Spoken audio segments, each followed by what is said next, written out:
अनोखा digital recording studio Alamnagar Madhepura.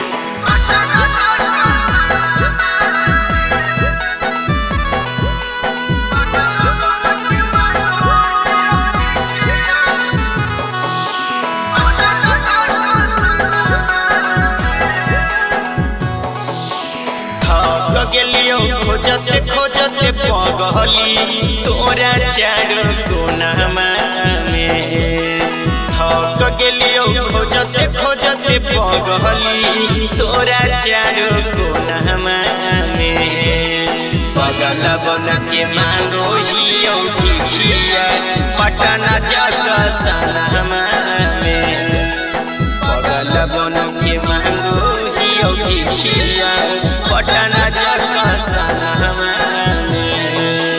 भेजी देना यह पहुन खबर लिखी के सारा पनामा में। अगे भेजी देना यह पहुन खबर लिखी के सारा पनामा में। अगे पगल बन के मांगो हियो खिया पटना जग सनमा में। अगे पगल बन के मांगो हियो खिया पटना जग सनमा में।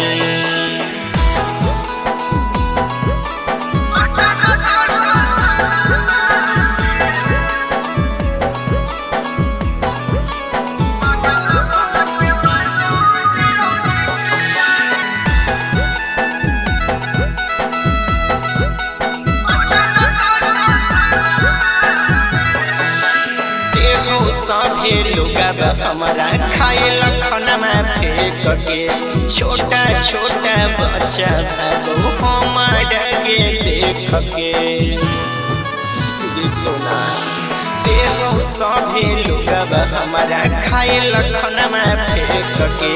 छोटा छोटा बच्चा भागो हमारा के देख के। उड़ी गेले कहाँ के सुगनी बोले कौन बनहमा में। उड़ी गेले कहाँ के सुगनी बोले कौन बनहमा में। पगल बन के मांगो हियो खिया पटना जग सनमा में। पगल बन के मांगो हियो खिया पटना जग सनमा में।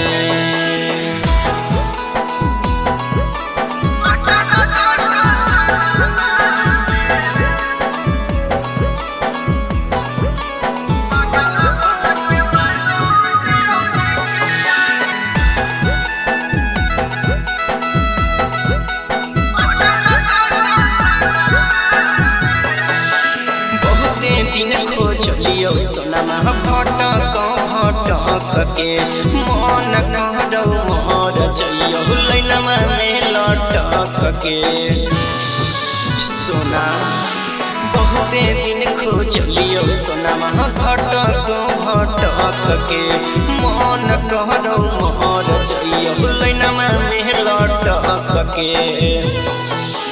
हमारा नई बोलो ही के सोनमा हको की तोरा मनमा में।